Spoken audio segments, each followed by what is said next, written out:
All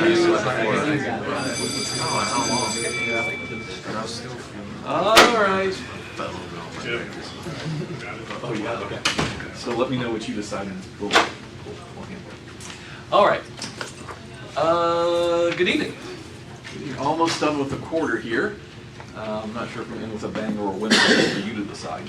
But Daniel chapter 4 is where we're going to pick up tonight. And we'll start the word of prayer, and then we'll talk about tonight. Can the brother lead us in that? So thank you, Brian. Dear God, thank you for the day that you've blessed us with and for the opportunity we've had to worship you and to increase our faith. We thank you for this opportunity tonight. We pray that you'll help us to open our minds and to purge our thoughts and remove any bias that we have and to be prepared to be enlightened by your word. In Jesus' name we pray. Amen. Amen. All right. So as we're getting towards the end of the quarter, what I want to do tonight is I want to talk a bit about the Bible's strong word about human nature being dependent, being a fancy word for this, contingent, limited. We danced on that a little bit earlier in the quarter, some of the stuff we talked about back in, what month was it? I guess March. A little bit, but I want to, and primarily from the Old Testament, a little bit of New Testament as well, but mostly Old Testament, because we find a lot of language in the Old Testament in trying to raise human awareness of just how limited, how small we really are. And you say that's kind of depressing, Joe. I say, yeah, but you know what? You know, when you what happened to every human in the Bible who ever had an experience of God? What happened to him? Yeah, and that was probably the best case scenario. That's exactly right. You know, the Hebrew writer's famous words in Hebrews said, "Our God is a consuming fire." And part of, I think, healthy spiritual life is a very clear and strong, and these are Randy Tomlinson word, robust understanding of who we really are, because that fosters humility as the antidote to what is in some ways kind of the root human sin. A sin that, whether it's conscious or not, probably leads to all other sins, and it begins with a P and ends with D. Well, proud or pride, yeah, that's fair, good point. Still 5 letters, you will. But anyways, pride. Pride. The quintessential human sin. And so I've asked you to turn with me to Daniel chapter 4. Familiar story. King Nebuchadnezzar gets a little big in his britches, gets a big comeuppance. For all familiarity of the story, you know, set aside the kids' Bible class awareness of which probably for a lot of us we first heard this and have thought about this. And think about the adult understanding of this, especially its context in the book of Daniel and the significance of the book of Daniel beyond the kind of the VBS level Bible stories we kind of derive out of it. Daniel's one of the most important books in the Bible, not just because of the stories, but because of the visions. We don't talk much about the visions, maybe we can do a quarter sometime on just 7 through 12, because that's flyover country after chapter 7 for a lot of us, but some really crucial stuff in there. That takes us all the way, not just to the first coming of Jesus, but even into eternity there in chapter 12 a little bit.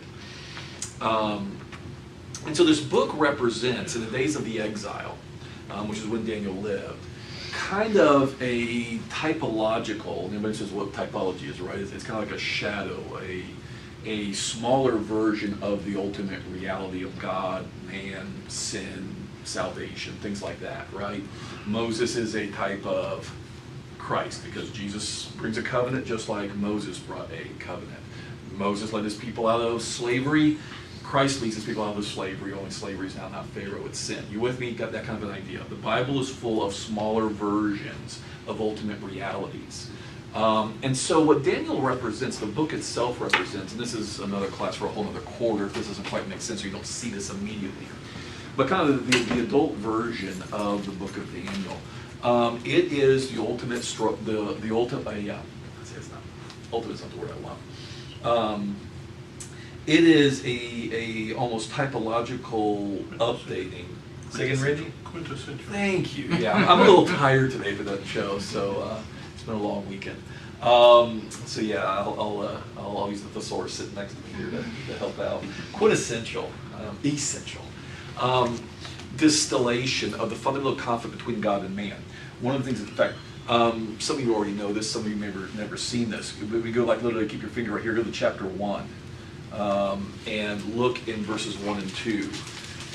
When it says that Nebuchadnezzar basically puts Jerusalem into subjugation, raids the temple, takes God's stuff from the temple, and takes God's stuff back to put in the temple of his gods, what's the geographical location? It's interesting it's not said to be Babylon as such. What's the geographical location? Takes them to the land of Shinar. Shinar. Now, Eric can't do this because Eric already knows this, I think. Okay. So Eric, yeah, you said this on that, Eric. But anybody else, where have you heard the land of Shinar before? That's it. Well done. Cross-reference. Oh, that's cheating, but I appreciate your honesty. I appreciate your honesty. The only thing that could have been worse was ChatGPT. No, that's it. No. Yeah, but that's the value of cross-references. What's Genesis chapter 11? Anybody know? What's that story? Tower of Babel.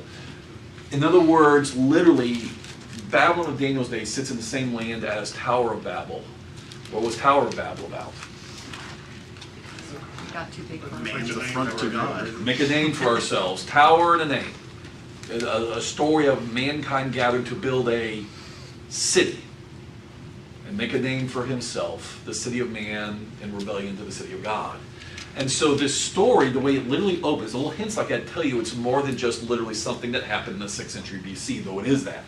It represents an updating of the continual struggle between God and man. Because while Daniel's Jewish, Nebuchadnezzar's not. And Nebuchadnezzar is ruling the greatest city the world has yet seen to that point in its history, right? And so when you come to chapter 4, everybody remembers what Daniel chapter 4 is about. Daniel chapter 4 is when Nebuchadnezzar himself has an encounter with God, because Nebuchadnezzar's got big in his britches about what? Himself. Well, himself, but what's the manifestation of himself? The kingdom. Greatness. yeah, and in particular, he names it right there in verse 29. Is this, well, I guess that's after verse 29. It's verse, it is verse 29. Verse 29. Is this not, Babel. look at this city I built. Genesis chapter 11, all over again. Look at this city I built. And by the way, this is free, no extra charge. Hebrew lesson. In Hebrew, in Aramaic for that matter, the name for Babel in Genesis chapter 11 in Hebrew is the exact same word for Babylon in the book of Daniel.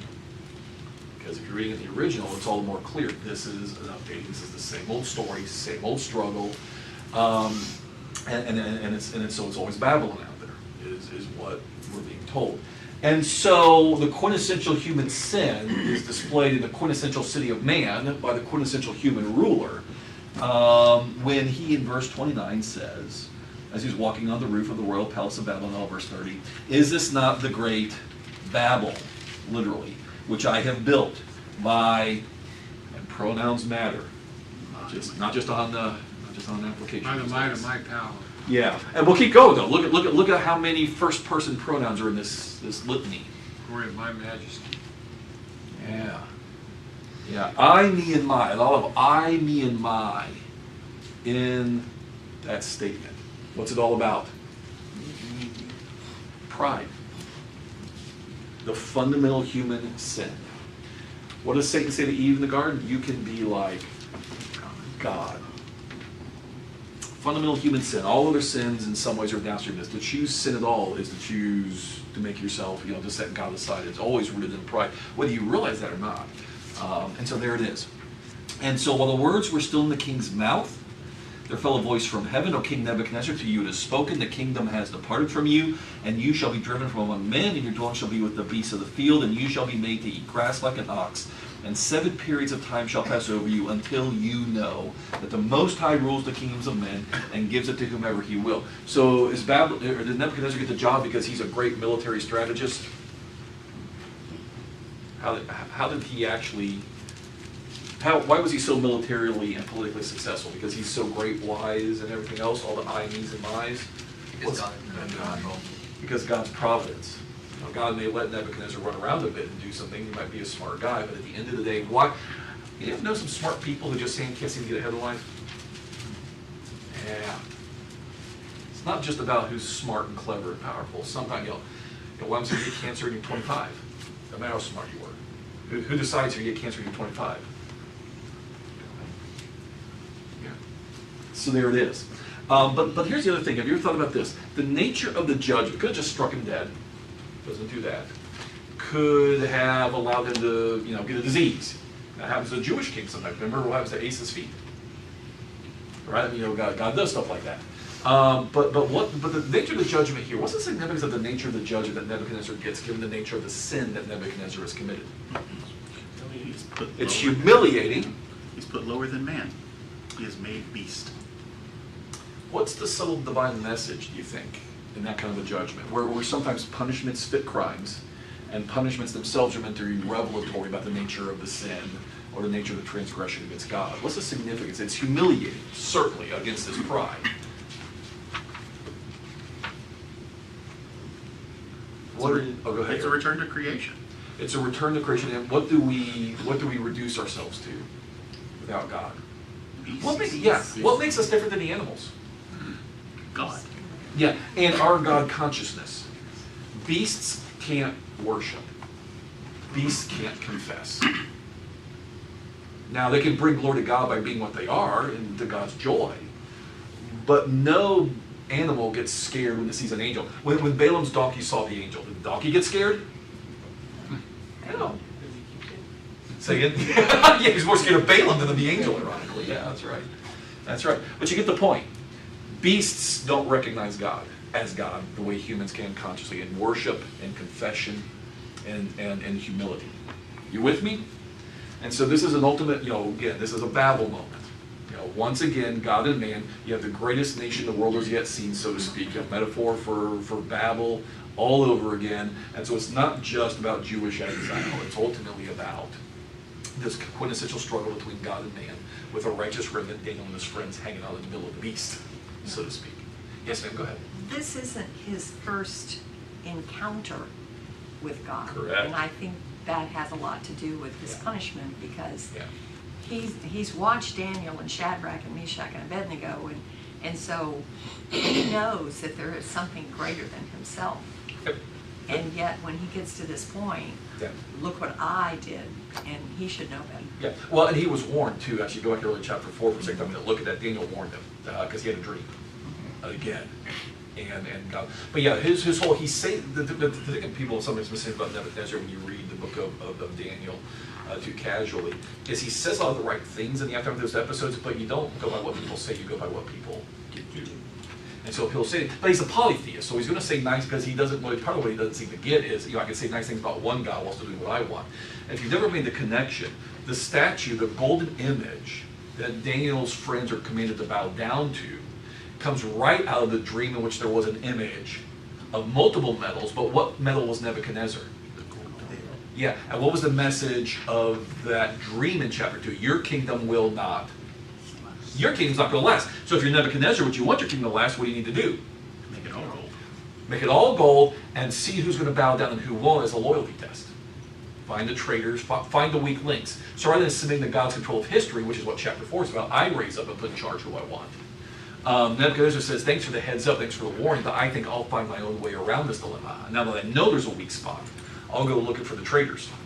Who will bow down to the golden image, representing me, my kingdom now that, the trick with Daniel is we don't read the stories all the way across. We read them again PBS style.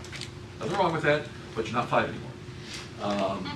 So, anyways, by the way, to Vicky's point too, just like Nebuchadnezzar knew by this point in the story, chapter 5, and by the way, the power of the way the story works too, again, reading all the way across.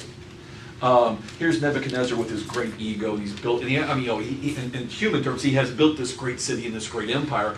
But, when he gets his comeuppance here in chapter 4, you turn the page to chapter 5, and where's Nebuchadnezzar? This is not a trick question. I think I heard somebody say it. Yeah. He's dead. He's gone. In fact, I didn't get a funeral. He's just gone. Teach us to number our days, and we may have a heart of wisdom. He's gone. And not only is he gone, but his big, beautiful city. It's not just that we're now in Belshazzar's reign, but where are we at in Babylon's history as you turn the page of chapter 5? The enemy is knocking on. Literally, its last hours even, because that very night Belshazzar is slain. It's literally, you see, you turn the page, you go to Nebuchadnezzar, not just Nebuchadnezzar gone, but it's Babylon's last hour. So much for human boasting. So much for human boasting. What's the message of that when you read again, you're reading long ways across? What's the message there? What's God saying? He laughs at human arrogance. He laughs at human arrogance. But to Vicky's point, by the way, part of why Belshazzar is in such big trouble with God, look at me real quick, chapter 5, and then we'll move on to some other stuff. Chapter 5. When Daniel was brought in to help Belshazzar figure out about the handwriting on the wall, little details often overmissed or overlooked. I can't talk today. Overmissed. That's not quintessential, Randy. Daniel says to Nebuchadnezzar, "O king, the Most High God gave Nebuchadnezzar your father kingship and greatness and glory and majesty. And because of the greatness that he gave him, all peoples, nations, languages trembled and feared before him." By the way, that's Babel language. All nations, peoples, and languages. You don't have to tell the story the way it is. It's told the way it is for a reason. Where did languages come from? Babel. What is Babylon now? A gathering under the imperial power of Babylon of nations, peoples, and languages again. How the story is told matters. So anyways, but Daniel's pointing this all out to him. But when that verse 20, Nebuchadnezzar's heart was lifted up, his spirit hardened so that he dealt proudly. Oh, there's our word. He was brought down from his kingly throne, glory taken from him, driven among the children of mankind. His mind was made like that of a beast, and his dwelling was with wild donkeys. Verse 22, though. You, his son Belshazzar, have not humbled your heart, and here's the phrase that brought us here. Though you what? You knew all this too. And yet what are you doing? You're partying like it's 1999 is what you're doing. And by the way, early in the chapter, he's brought out God's stuff from the temple that they had in their treasuries intentionally to toast his own gods with. And so the gods whose stuff he's using in his pagan orgy or whatever's going on there that night, the God whose cups those are, has something to say about what's going on. And again, the most frightening and damning line, the whole thing is, you knew this. And what did you do anyways? Human pride. Human pride. And by the way, going a little bit of a different direction than expected, but Romans 1, for all its familiarity, draw a line. Bible's just 20 big ideas. It's like theme and variation in the symphony, right? You know, just a handful of ideas that just keep on appearing over and over again, different language, but if you get an ear for it, same basic concept. Romans chapter 1, for all its familiarity.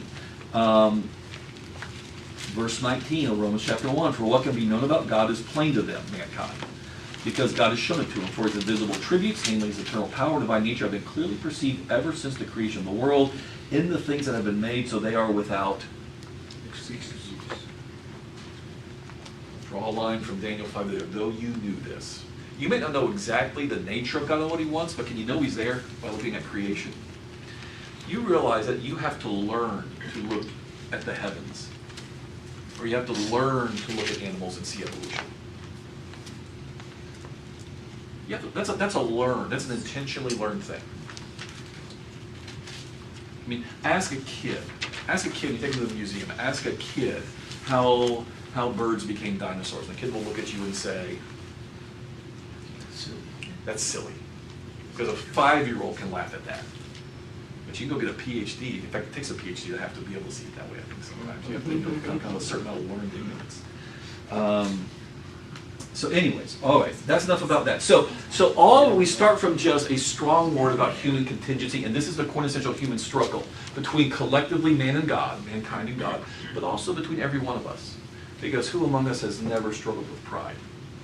Either in some seemingly smaller way, where we just kind of look down on others, or maybe in some moments or seasons of sin in our lives where, if we're honest, the reason we were bold enough to sin and not fear is because we lost fear of God. There's a species of pride. It's always pride, rightly understood, all the way down at the bottom of it all. Does that make sense? Anybody want to know on that real quick before we switch gears a little bit? Take it another direction, a little bit different. Is that a hand or a scratch? My glasses back on, so I don't want to do that. All right. So, one of the strongest books in the Bible, you're looking for like one-stop shopping that just drives home what it means to be human, is the book of Ecclesiastes. Book of Ecclesiastes. In a lot of ways, Ecclesiastes is a subtle commentary, and it's easier to see. This is cheating for me to say this. I shouldn't be saying this, but I'm reckless to it's easier to see when you read it in the original than sometimes in English, because it's a tough book to translate in English. Not that your English translations are no good, but some of these words, kind of translate poetry from one language to another, doesn't always work well. You lose a little bit. You can certainly get the basic point, but it's even easier to see that in a lot of ways Ecclesiastes is a commentary on Genesis 3 and 4. And the nature of life under the sun is man without God, living by sin. But again, what's the issue? Genesis 3, you can be like God, and then instead what we do is we unleash sin and death. And so for all, I should turn it to you. For all its familiarity, a couple of things about Ecclesiastes. Spend a few minutes in Ecclesiastes here, and then we'll switch gears again. It's a profound book, and just start with me in chapter 1. We'll kind of surf and survey through here for a couple minutes. The classic understanding of the preacher's great refrain, vanity of vanities, all is vanity, is what? What's the classic, for most of us that we grew up with, me included, what's the classic sense of what the preacher's saying, vanity of vanities? Life is mirthless, or another word? Fleeting, yeah, that's actually correct. That's very much part of it. What else do I thought of? Meaningless. Meaningless, yeah, kind of the classic understanding. And that's true, that's good, that's as far as it goes, that works. But it's not ultimately the robust sense of what's going on. And it becomes a little bit easier to see in Ecclesiastes chapter 1, at the very beginning, where the refrain first hits. Vanity of vanity, says the preacher, all is vanity. The word itself is literally a noun, vanity hevel in Hebrew, that literally means something like a vapor or a mist. Now, that word works metaphorically in a lot of ways, because a vapor or a mist is something that has no real substance. I remember when I was a kid, first time I kind of flew through a cloud in an airplane. I was expecting, I don't know what I was expecting, they're leprechauns or something, I don't know. But and all you find out is really the cloud is nothing. It looks like something, but it's nothing. Same thing, I remember when I was a kid, you see fog, a foggy morning. Remember, wake up a kid, a foggy morning, and you try to chase the fog. How's that work out for you? You keep running, but you never quite get there, okay? A vapor, a mist. So there's certainly a sense in which there is no substance to it, thus maybe metaphorically meaningless. But in this book, and we'll see this in just a second, we'll actually look at what he does with it here in chapter 1. It goes a step further. A cloud, a mist, or a vapor doesn't last. In fact, that's why elsewhere in the Bible, the morning dew or the morning fog is a metaphor for what happens when the sun hits the fog. It dissipates rapidly. Won't even last till lunchtime. And the second thing is you don't control it. You don't control it. You have no control over it. Watch how this works in chapter 1. Understand that. So go back a step to make clear that. So no control over something. It's there. It is what it is, and doesn't last. And sometimes there are a few passages of Ecclesiastes, to be fair, that does bring up the sense of meaningless. But the larger sense that we often miss, you don't have control of it. And it doesn't last. Okay? So go with me, chapter 1. Drop down a little bit with me here in chapter 1. And I want to pick up one of the other famous phrases that he uses that helps us see this a little bit more clearly. Start in verse, for sake of time, verse 14. I have seen everything's done under the sun, and behold, all is, there's our word, but he gives the next one, and is a, say again? Striving after wind. Yeah, striving after wind. Yeah, translation, in fact, translation may vary a little bit. I'm sorry, what'd you say here? Vexation of spirit. Vexation. Interesting. Okay. Literally in Hebrew, the word there is shepherding the wind. So there is a sense in which shepherding is a striving work. You ever watch a shepherd with a recalcitrant flock? There is a struggle sometimes, but ultimately the root idea is shepherding the wind. Now it's an interesting way to actually phrase it, to shepherd the wind. The better phrase we might use today from our culture, herding cats. You ever heard that? You ever heard that one? And some of you are laughing already. Why is that maybe get a little bit closer to home? Why are we talking about herding cats? They don't listen. Because you can't do it. Some of y'all of a certain age, I love this commercial. It's really old now, Ross Perot's dead. But you remember his company, EDS. And by the way, the mark of a really great commercial is you love the commercial, you can't remember who it was for. I had to go look it up. EDS. And by the way, if you go look on YouTube, especially those of you who are younger, this is new, because it's like 15, 20 years ago now. Go look on YouTube. It's a hilarious commercial. You know what I'm talking about, Dan? You remember this one now? Yeah, because you knew it was EDS. Tech guy would. But it was a hilarious commercial with a bunch of cowboys, you know, and they're all, you know, kind of rough and leathered up, you know, and got scars and stuff. And some of you know that now. Remember the commercial? Great commercial. I'm saying you need to go on YouTube. I've seen it. Oh, It's good. Why am I wasting my time? Moving on. No, but anyways, so cowboys, you know, you think they're herding cattle, but they're herding cats. You know, there's several versions of it. There's some longer versions, some shorter versions, a couple different versions because they ran a couple different times. You know, my favorite line is when some old grizzled cowboy, he's all, you know, he's tan as the dirt, you know, and he's listing his scratchy, you know, oh, short hair got me here, and you know, one guy at one point says something like, you know, no better feeling in the world than bringing a herd of short hairs into town. But the best is some old guy sitting by a campfire, I'm living a dream. And it's great. See, you should go watch it. Anyways, herding cats.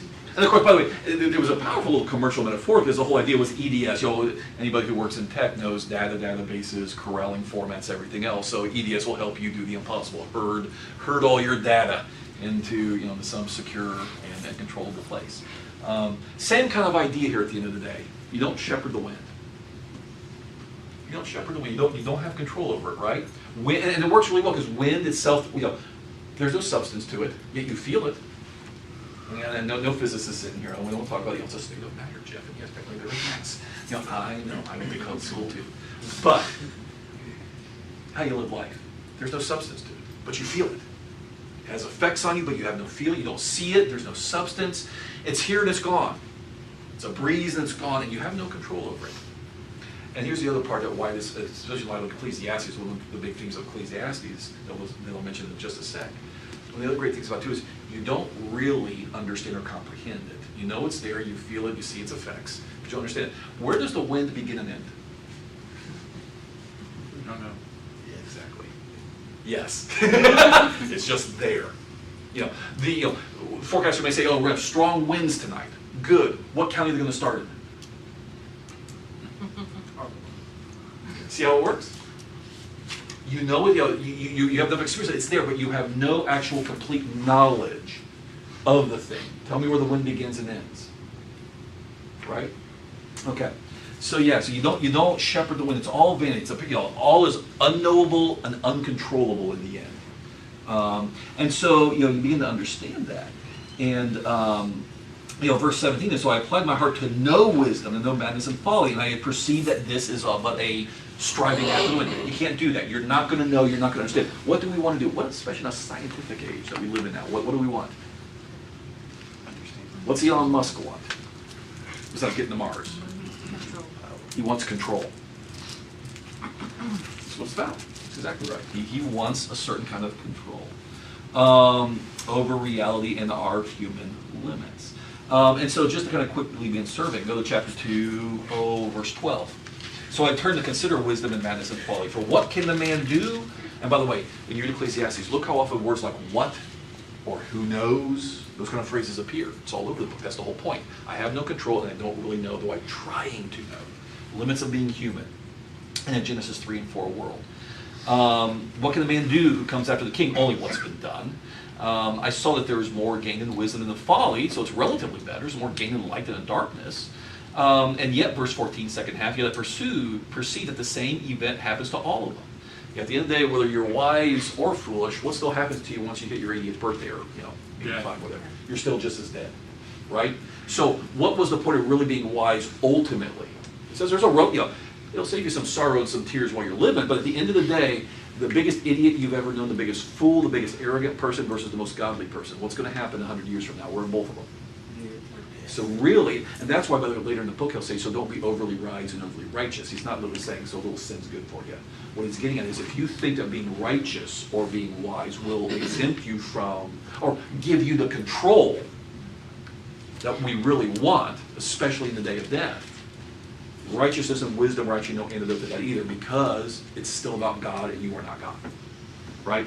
That's kind of the basic idea. So what's interesting is chapter 2, look at the end of chapter 2. This refrain occurs several times throughout the book, in chapter 5, chapter 9, This kind of a concept. So what do? Rather than just sit around and be frustrated, look into the abyss on the internet at night and give in to despair. No. Verse 24, there is nothing better, and by the way, in Hebrew, good, the same word from Genesis, tov. Here's what good is, just like back in the garden. Here's what tov is. Here's what good is. Here's what the good is. That he should eat and drink and find enjoyment in his toil. That's not like a Genesis 2 kind of thing. Here's you say again? That's the curse. In a sense, yes, but ultimately, take what the good that God gives you. But all you can eat buffet is Genesis chapter 2, right? And do your work, your toil, have your dominion. Of course, ironically, the Hebrew that's used there now is it's a more strenuous toil. It's a Genesis 3 toil. The idea was simply receive what God has given you to enjoy and do whatever task God has placed before you in life providentially and leave the rest of it alone. That's what's tov for you now. Don't try to unlock the mysteries of the universe. This I saw is from the hand of God. For apart from him, apart from God, who can eat or have enjoyment really? For to the one who pleases God has given wisdom and knowledge and joy, but to the sinner he's given the business of gathering and collecting. Only to the one who pleases God, this also is vanity and striving after the wind. This is the way it is. You can't control this. This is how it works. Better to enjoy the goodness that God has left in the world for you to have on his terms, rather than striving to control that which is not yours to control and to understand that which is not for you to know. Make sense? All right. Book is just rife with that, over and over and over again. That kind of thing.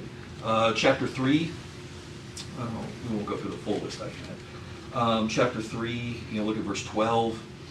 I perceive that there is nothing better for them to be joyful and do good as long as they live. Also, everyone should eat and drink and take his pleasure in all his toil. This is God's gift to man. What's the difference between a gift and a wage? One's earned, one isn't. Yeah. You find the joy in life by receiving as God's gift, not something I take. Which means, part of wisdom is don't need to quit working for more money. When is enough? You with me? I mean, just sometimes, at the end of the day, sometimes it's not just you got a glass ceiling, at work. Sometimes maybe in God's providence in your life, there's a ceiling. God does not want you wasting any more time in this, whatever endeavor. Spending more time in it. Sometimes we just got to know when to just sit back and enjoy what we've been given providentially. And so there it is. I perceive there's nothing better. Verse 14, I perceive that whatever God does endures forever, unlike the Babylons of life. Nothing can be added to it nor taken away from it. At the end of the day, if God shows you a vision, I'm not saying we have visions, they work with me. But if God shows you a vision in which there's gold, silver, bronze, and iron, what's it going to be? Regardless of whether you want to build an all-gold statue, what's it going to be? It's going to be gold, silver, bronze. You with me? And that's what he's saying. Nothing, if this is what God's going to do, nothing's going to add or take from that. God has done it so that people should, this is a verb, that's a cousin of humility. God's done it so you'll fear him. You'll have respect for him. You'll understand he's God, you're not. That's why it's set up this way. Basically, God has set up the cursed world in a way that's supposed to drive you back to him, not make you even more arrogant that you're absolutely going to build your sandcastle in defiance of his tides of time. That's the truth. So anyways, what else? For sake of time, I don't know. Chapter 6.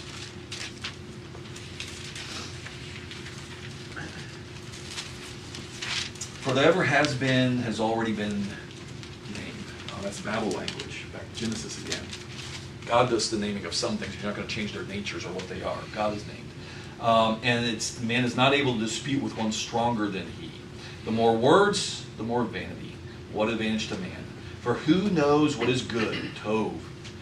What is good? Genesis. For man while he lives the few days of his vain life, which he passes like a shadow. Again, just lack of substance, lack of length. For who can tell me what will be after him under the sun? You don't know what's really good. God alone knows what's good for you to do with your time. Just over and over. Maybe last place.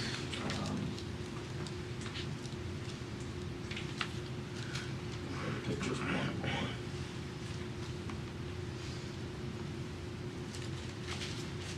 Let's just leave it there. You get the point. By the way, that helps you understand a little bit more why chapter 12, what's the book actually ends. You can read the book all the way through, not just kind of the excerpts that we tend to read. makes more sense why in chapter 12, famously, the book ends with advice to young people to do what? Fear God. Fear God, but even before that, the beginning of that's at the end of the chapter. Say again? Enjoy the Kriya. But you'll notice, and again, notice the word. God is never called Yahweh in this book as his covenantal name in the Old Testament. You know, he's never called Redeemer. He's only called Creator. It's a Genesis book. He's only called the Creator. And so remember the Creator. And you know, go back to the right relationship. What is mankind before God? Go back to a Genesis understanding of who you really are. That's the road to whatever pleasure is left to be found, whatever happiness, whatever satisfaction, whatever peace can still be found in a fallen world. That's where it is. So young people, as soon as you figure it out, and by that helps us a little bit more, the other part of that verse I'll go up and skip. Remember your Creator in the days of your youth. Better to start building your life that way from the beginning, before the evil days. And we hear that word morally, but in Hebrew that's not the sense, because that same word evil can mean moral evil, but it can also just simply mean bad times. Because what's going to happen if you live long enough? Not to be ugly tonight or kind of down on Mother's Day, but what's going to happen if you live long enough in life? You'll have tough times. You're going to get run over. You're going to get run over. And so it's better to start now. And by the way, if you remember your Creator, remember that he's God, you're not, what are you going to realize? I don't have some control over this. I think one of the biggest frustrations for people, especially when you're young going through life, is you have these expectations, a little more easier in our kind of culture especially. You have the expectation that if I play by the rules, what's going to happen? Good things are going to happen. Then I have a certain measure of control over my life, and I can make sure that things are always going to be good. Good for me, good for my marriage, good for my kids, good financially, good, good, feeling good however you want. And the preacher says, don't do that. In fact, never mind, that's actually why last place in Let's Book. Go back to chapter 5. This is the other one I should have thought of. That actually is a nice segue to the one other part. That's more easily forgotten. These verses seem a little weird until again you think about them in the larger flow of the book. Chapter 5. Guard your steps when you go to the house of God. To draw near to listen is better than to offer the sacrifice of fools, for they do not know that they are doing evil. Be not rash with your mouth, nor let your heart be hasty to utter a word before God. For God is in heaven, and you are on earth. Therefore, let your words be few. For a dream comes with much business, and a fool's voice with many words. So stop right there. Anybody want to take a stab at what's going on, especially in the comments of the book, everything that we're talking about? What's going on here? I thought God wants me to praise. Why is he telling me to watch my mouth when I go to the temple? And especially, what in the world does verse 3 have to do with that? Well, we shouldn't make rash promises to God. Yeah, it's going to be the second paragraph, starting verse 4 in particular. That's right. This isn't about worship. What was Hannah doing at the tabernacle, beginning of 1 Samuel? What was Hannah there to do? Pray. Pray, but there was a very specific angle to her prayer. What was her prayer about? And well, she wasn't just asking. There's another word we need to use. In fact, it's in the second paragraph, verses 4 through 6. Vowing. Yeah, there it is. Why do you make vows? Why did people in the Old Testament make vows? I know some people that they could make vows to God. They don't talk about that much publicly, but I know some people told me, privately that they've something going on in their heart to make a vow to God about something. What's the nature of a vow? Especially in the Old Testament, what's the nature of a vow? Why do you do it? What are you trying to accomplish? You get what you want, but you have to give up something that matters to you. Okay, yeah, I'm sorry, I heard. Ensure commitment. Ensure commitment from who, though? You're From yourself. well, from yourself, but what's the condition of your commitment in theory? He fulfills his end. So you're trying to even more strongly than just a typical prayer of petition. You're trying to get God to give you what you want. Covenant? It's interesting, the Bible never uses that word, but we're getting close to it. In fact, the second paragraph here, verses 4 through 6, I will read in just a second. That's the whole point, though, is at the end of the day, once you're in on it, especially if God holds up his end, whatever you were vowing, you'd better not back out, man. Okay? But part of it happens, think about, Hannah, in this case, this isn't, I'm going to give up chewing gum if God gives me what I want. Think about Hannah, we use her as an example. What did she offer to God in return if God gave her a child? She gave the child. She turned around and gives the child right back. That's more just saying, I'm going to give up chewing gum for a year. Pretty big. Pretty big. But at the end of the day, why would people make vows? To even more strongly try to get God to do what? Give me what I want or think I need. Now here's the thing. What's the spiritual danger in that? Think about this. God is able to deliver. Are you? Maybe, but that says more about your dark heart. No, that's Maybe. It feels as if you're almost challenging God. Yeah, Like, okay, Yes. we're getting closer to the. That's what I think. I mean, that's Say like more. you're making a deal. You're trying to make a deal with God. Okay, so here's the thing, like so many things in life spiritually, it's acceptable to God, but you have to guard your heart and your mind when you're doing this. Yeah, you do, because this can almost become the attempt to manipulate God, quid pro quo. You know, as we're used to talking about today, it's all about the art of the deal. And so I'm going to get what I need from God or what I want from God, and I'll try to get as much from God as I can, and hopefully as least the price as possible. But the whole idea is, and then you get to the second part, the second paragraph, verses 4 through 6, and even more treacherously, sometimes what happens? When you vow a vow to God, do not delay paying it, for God has no pleasure to fools. Do not delay in paying it. It is better that you should not vow than that you should vow and not pay. Let not your mouth lead you into sin, and do not say before the messenger. Weird concept, but probably idea is when vows were typically made publicly. I mean, did Eli know what Hannah had done? Yeah. Yeah, he did, because they talked about it. And so vows often have a public component of it. The Book of Psalms hits at that more. That's another class, another quarter. And so when the temple messenger, so to speak, comes up to say, okay, God's delivered for you, time to whatever you vowed, it's time to give that in dedication to God because it's God's now. Whatever you and God vowed. When the messenger shows up, you don't say it was a mistake. Why should God be angry at your voice and destroy the work of your hands? For when dreams increase, words grow many, and there is vanity, but one God you must fear. And so we're back to this dream thing again, like in verse 3. So a couple things going on here. Again, the temptation to try to use vowing as manipulating God, and especially when you back out of whatever commitment you made when the bill comes due. If God does actually, But by the way, there's sometimes people vow and not get what they vow. Because God will not ultimately manipulate. But in the context of this book, a book about how humans want to know and the control. The controlling thing around here, where now you at least know enough to know that God's the one you got to deal with. But you're trying to put God to work for you, rather than realizing that your life is contingent before God, and there's a real spiritual danger there. Make sense? The other part, what about the dreams? Dreams come with much effort. And it comes back to dreams, verse 6. Well, what was one of the common ways that people find out about, like, especially in the Old Testament, the future? Yeah. And so, and was this a time in which God would sometimes give dreams? We're not talking about today, we're talking about then, yeah. And so you think sometimes, a dream comes with much effort. You think people really want to know the future sometimes. Because if I know the future, what can I do today? Prepare for it, control for it. Control. If I know exactly what the stock market is going to do every day this week, I'll be financially independent by Friday. Maybe not, but you get the idea.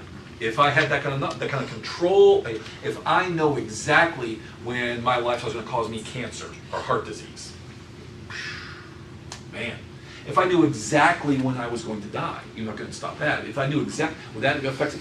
So also it means that I'm not going to die. If I'm not going to die skydiving, guess what I'm doing this week? No, I'm just kidding. I still would be. But you get the point. If I knew that there was no real risk today because I'm not going to die until I'm 88, I might go back to eating fried foods. Why not? Yeah, Jerry. It's rare that anyone who received dreams were happy about it. Well, that's the thing too. It's heavy. I mean, going back to Hannah and Samuel, like, he received a dream. He didn't want to tell Eli about it. Bad news. Yeah, it's kind of funny. In fact, when I have a sermon I preach on Daniel 5, and that, with Belshazzar, it's kind of interesting. How did Belshazzar doesn't know what it means, but why does he just immediately assume it's bad? Remember, his knees knock and his bowels are loose, depending on your translation. He's scared to death about what this is. How do you know it's not good news? How do you know it's not this God's saying, hey, good news, we're going to deliver you tonight? Because it wasn't just a dream in the night. He knew something was happening. Yeah, that's exactly right. All right, so that makes sense. Last thing about Ecclesiastes then, boy, there goes time for today. But even there, don't even try to manipulate or control God, even with legitimate religious things. That makes sense? Spiritual danger in that. Spiritual danger in that. God is God, and we are not. All right, any other comments or questions before we switch gears again? Yeah, go ahead, Dan. It's a fool's thought that you're not really manipulating God. But it is a fool's thought, but you're right. You've lost the respect, and you're trying to bring him down to your level as though he was part of creation. Yeah. To make a deal, Yeah. when in reality, Yeah. it's a joke. Yeah, that's right. And that's what the preacher's trying to get us to understand in this Profane. book. Yeah, well, that's exactly right. So, is that Adrian, yes. But God has told us the future. He told us the end, right? Yeah. He's told us, and He's given that to us so that way we could plan for it. Yeah. And that's the only thing He wants us to plan for. But ironically, I agree with that, but the irony is He's told us what it will be. But what's the thing that He hasn't told us that still leaves us out of control in the sense that bugs us all? Let's be honest. Yeah, we all agree. Now that's the catch, isn't it? So I still, because listen, if I know He's not coming back until next week, what can I do this week? Live it up. Live it up, or you want? I wouldn't. That's just more Prepare for it. Yeah, but you get the point, right? You know, because that's what we are. That's what we would do. We're honest. You're all just more honest than I am. But anyways, but yeah. So yeah, we know what, but still, lest you have a sense of control, heaven forbid you try to manipulate God with the knowledge. He still won't tell you when. So, all right. Another hand before you switch gears for the last couple minutes. All right, let's switch gears again. Different aspect of human limitation. You know, for sake of time, I want to go to kind of the big close here. Go through the Isaiah chapter 40. We don't have much time left. Isaiah chapter 40. Trying to hit a few things through Isaiah, in the middle of those big ideas. Sometimes what we need is simply to be confronted with God's self-revelation of the distance between us and Him. You know, too often we come to the Bible wanting just to be told what we do to be saved. It says, you know, just give me the rules, give me the list, give me the bare list of requirements, give me the minimum graduation requirements. You know, I'm not trying to graduate summa cum laude valedictorian. Just tell me the bare essentials to get across the goal line, right? But the problem is when you have that mentality, not only is that not going to lead to spiritual maturity, but that mentality itself already tends to trivialize God. And going back to what this class is about, in our human nature, because I'm not made to barely qualify, I am made to bear His image. And so sometimes we need to come back to the Bible and say, what do I need to be reading right now? Not just maybe more moral passages about that kind of stuff, but there's nothing wrong with that. We need to just spend some time in passages that have nothing else but just simply to slap you in the face with the enormity of the God we're dealing with here, right? You know, we don't get visions today. There's going to be no angel coming tonight just to put you back in your place, which might do us some good, some of us, me included. That's not going to happen. But where can I access an experience anytime I think I need it, and maybe even more often because I don't realize how much I need it? The records of those who did have those slap in the face experiences, when God either verbally or in a dream or in some way slaps them in the face. And so here comes God in Isaiah's day, in Isaiah chapter 40, and let's pick up in verse 17. All the nations are as nothing before Him. They are accounted by Him as less than nothing and emptiness. You don't even have a word for how much these are nothing to God. Well, we're not going to get very far either there. So next time you're watching the United Nations, next time you're watching, I don't care, which party, doesn't matter, because this is about God over all of it. Next time you're watching some Secretary of State or a bunch of professional diplomats from the State Department stressing over or feeling so important. How many of you are old enough to remember, which probably isn't many, but how many of you maybe from your history, remember Henry Kissinger? Yes. How big a deal was he back in the day? How big a deal was he? He was a big. He was an oracle, man. He was an oracle. And he was Secretary of State and was, supposedly this, great, diplomatic genius. Well, first of all, how did he bring world peace? No. Some of you heard me tell the story before. I remember, we'll just end with this to drive home that point. Because we do tend to get too emotionally invested in politics these days and forget it's all nothing before God. I remember a few years ago, we took a family trip out to Fredericksburg, went to the LBJ ranch. Some of y'all have been out there, done that. And it's fun, it's cool, it's pretty neat to see all that. And it was really interesting because some of the old Secret Service shacks are still there, and you kind of realize, I'm walking on ground that if I got anywhere close, I would have been shot dead, 40 years ago. And now I'm sitting around there throwing acorns with my kids. But what really was profound was this. You remember, some of you remember, again, depending how old you are or how much you know your history, LBJ had the Spare Rib Summit out there. Remember, a bunch of European leaders, I think the German Chancellor came out, brought them all out to the ranch. And they served a barbecue because it's Texas, man. And what was really fascinating was looking at one of the displays. They did it out in front of the house on the banks of the Pedernales there. And looking at those pictures that they had in the montage there as you were going through, and of course, oak trees last a really long time. And so what really was stunning was to look at the pictures of here are these world leaders and the President of the United States walking around among these oak trees, and then look past the pictures of the display, and they're the same oak trees now. But 40 years ago when that was going on, the most powerful people, humanly speaking, on the planet are gathered in those trees. And now here am I walking around, and where are all those people in those pictures today? Yeah. Yeah, in fact, LBJ's grave is about half a mile back over from those trees. And I couldn't get anywhere near him back then. I could walk, within, up to the fence line, about 5 feet from his grave today. They are less than nothing to God. Let the reader understand. All right. It would be 60 years. Oh, you're right. That's why I switched majors, Vicky.